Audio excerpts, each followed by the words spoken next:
Buenas noches a nuestro grupo integrado por Fabián Franco Chica, Andrés Felipe Guevara, Jeffrey Arley Vargas y mi persona Hernán León Martínez. Nos correspondió la exposición lógica de predicados. Siguiente, por favor. Dentro del lenguaje formal de la lógica de predicados, intentamos conseguir sistemas de demostración automática de teoremas. Partimos de elementos básicos como las frases declarativas simples o proposiciones, que son aquellos elementos de una frase que construyen por sí solos una unidad de comunicación, de conocimientos, y aquellos pueden ser considerados falsos o verdaderos. Siguiente, por favor. La lógica de predicados estudia las frases declarativas con mayor grado de detalle, considerando la estructura interna de las proposiciones. Se tomarán como elemento básico los objetos y las relaciones entre dichos objetos. La lógica de predicados está desarrollada con el fin de analizar casos más generales que la lógica proposicional. Se relacionan con palabras especiales. Ejemplo, todo, algo y no. Se basa en que las proposiciones son conjuntos de elementos que tienen una propiedad o característica en común. En este contexto, una proposición puede ser verdadera para un grupo de elementos de un conjunto, pero falsa para el otro grupo de elementos del otro conjunto. Al margen derecho vemos la explicación con la teoría de conjuntos de esta parte de los cuantificadores que corresponde a otro grupo. Siguiente. Sintaxis. Al igual con la lógica proposicional, la lógica de predicados debe seguir una sintaxis establecida para su correcta comprensión. Para ello se debe tener conocimiento del alfabeto que la lógica de predicados maneja. Dentro del alfabeto de predicados manejaremos los siguientes: términos, predicados, conectivos lógicos, variables, cuantificadores. Al grupo nuestro nos correspondieron los dos primeros. Los siguientes están para los otros grupos de exposición. Siguiente, por favor. Bueno, yo voy a hablar sobre varios componentes de la lógica de predicados. El primero, aquí lo tenemos, los cuales son los términos. Los términos determinan aquello de lo que se habla, es decir, son los sujetos de la oración. El orden de los términos es importante y el número de elementos de la lista del predicado se llama arridad. Aquí tenemos dos ejemplos. El primero nos dice que José es un estudiante. Tenemos la oración y el término, el cual está ahí entre paréntesis, el cual es José. También tenemos otro, el cual es Luz y Pedro, son mexicanos. Mexicano como oración y Luz y coma Pedro como términos. Bien. Ahora tenemos los predicados. Los predicados se utilizan para describir las propiedades o relaciones que existen entre los términos. Los predicados aparecen señalados en los siguientes ejemplos. Aquí tenemos dos ejemplos y sus respectivas descripciones. El primero es Laura come mucho Laura, y tenemos aquí el predicado entre paréntesis Laura Cristian reprobó Cristian. Ahora vamos con literal. Literal es una sentencia atómica a la que solo se le puede atribuir el valor de verdadero o falso, es decir, una fórmula bien formada. Es decir, una FB atómica o la negación de una FB atómica utilizando los ejemplos anteriores. Aquí tenemos Laura come mucho y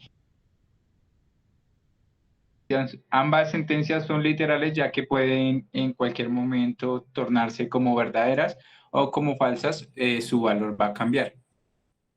Ahora pasamos a la siguiente. La siguiente es cláusula. Una cláusula es una fórmula bien formada o FBF que no contiene instancias del conector y, o en otras palabras, es una disyunción de literales. Es decir, aquí tenemos un ejemplo: Paola no vino a la escuela o no la vi.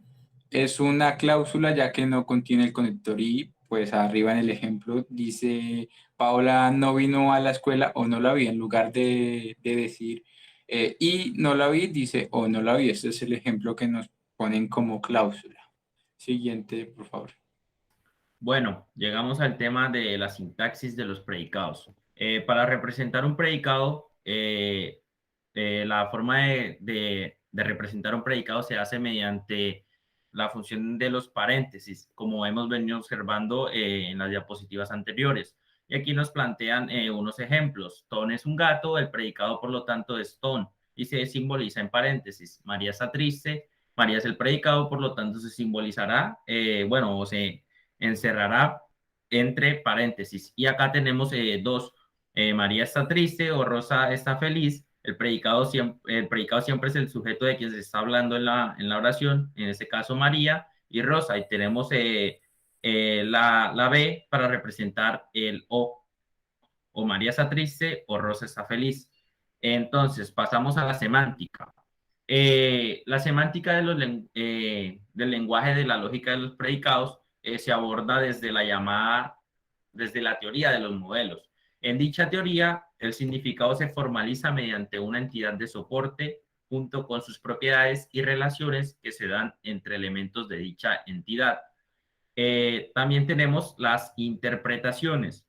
Una interpretación simbolizada con la letra I mayúscula no es más que una función que aplica elementos del lenguaje en elementos de la conceptuación y que debe satisfacer las siguientes tres condiciones. La primera, si C es un símbolo constante, entonces las constantes representarán individuos del universo del discurso. Esa parte se representa con esta función. Después tenemos que si P es un símbolo de predicado de grado N, entonces los símbolos del predicado se representan en relaciones. Acá tenemos su forma en fórmulas de cómo se dice esa parte. Si F es un símbolo de función de grado N, entonces tenemos la fórmula, la cual quiere decir que los símbolos de función representan funciones. Y para simplificar, las interpretaciones no son más que ese mecanismo que trata simplemente de formalizar la noción de que los símbolos representan abstracciones de la realidad de una forma modelada. Después pasamos a las asignaciones. Una asignación de variables se puede realizar de la siguiente forma. En este caso, A es una función que hace corresponder elementos de U a las variables que figuran en las sentencias. Las constantes corresponden a los elementos de U según se defina en la interpretación y sus funciones se aplicarán también en elementos de U. Acá nos dan un breve ejemplo de cómo se debe hacer una asignación de la forma correcta, teniendo en cuenta pues todo lo que hemos venido indagando y comentando en las diapositivas anteriores. Dada la interpretación y una asignación de variables A, podemos extender A una asignación de términos. Acá nos dan cómo se debe hacer cada asignación paso a paso. Y por último, pasamos a la satisfacción. La satisfacción no es más que la noción de decir si algo es verdadero o falso dentro de la lógica de los predicados. Pero también una misma sentencia puede ser tanto verdadera o falsa dependiendo de la interpretación y de la asignación de variables que se le dé a dicha sentencia. O sea, dependiendo de la perspectiva en que se mire. Hola, ¿cómo están? Hoy les voy a hablar del sistema de deductivos, lo cual pertenece al lenguaje formal de la lógica de predicados. En la lógica de predicados existe una herramienta muy útil en el manejo de los sistemas deductivos, los cuantificadores, los cuales sirven para expresar la frecuencia con la cual son ciertas las variables, ya sea en todos los casos o solo en algunos.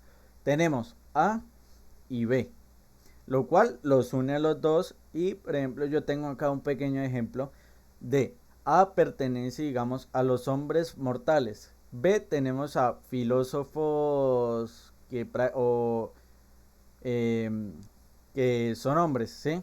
Entonces, al unirlos, podemos decir que los hombres son mortales. Bueno, cuantificadores universales. Los cuantificadores universales indican que alguno es cierto para los individuos, lo cual en estas figuras se expresa como tal para todo X y P. Se interpreta como, en la figura que vemos acá se dice que P es el verdadero para todo lo posible, que son los valores de X. y entre cerrado tenemos 9. Bueno, las formas de uso son las siguientes. Para todo X, todas las P son Q, como tenemos aquí el primer ejemplo, mostrado aquí en la figura. Para todo X, las P no son Q, tenemos aquí todo el símbolo que pertenece para negar, las cuales no son. Para todas las X, X es P. Entonces, siempre tenemos que tener con la raya en especial, que vamos a verlo ahorita en la siguiente diapositiva. No todas las X son P o algunas X son P. O algunas X son P. Entonces tenemos acá que no estamos negando que las X son P o algunas X son P. Todas las X no son P, entonces tenemos aquí como tal el cuantificador existencial. El cuantificador existencial indica que alguna es cierto para algunos individuos y se lee como tal, existe un X tal como P. Se interpreta como las fórmulas de uso son las siguientes. En la primera fila tenemos para algunas X, X son P y Q. La segunda fila, para algunas X, X no son Q, P y Q. Algunas X en la tercera fila son P o hay P. Para la cuarta fila, para todas las X, hay una y tal que P. En la quinta fila, algunas X no son P. En la última fila tenemos ninguna X es P. Como lo habíamos visto, íbamos a ver los símbolos como tal, que son las conectivas, que serían, en el primer símbolo tenemos la negación, que es el palito hacia abajo. La V en la segunda fila es como hacia arriba, que es el conectivo de Y. La V hacia abajo sería como la conectiva de O. La raya a la derecha sería, la flecha a la derecha se interpreta como la implicación. Las rayas, pero señalando izquierda-derecha, son doble implementación o equivalencia. Bueno, cuantificadores serían los símbolos, como la A hacia abajo, cuantificador universal. La E al revés sería cuantificador existencial. Signos de puntuación, paréntesis y comas, que son todos los que rodean, interpretándolos como son los cuantificadores que habíamos visto, universal y existencial. Bueno, sería por nuestra parte. Entonces esto sería todo lo que rige todo el tema de lenguajes, ya sea cuantificadores y todo. Entonces espero que estén bien y muchas gracias.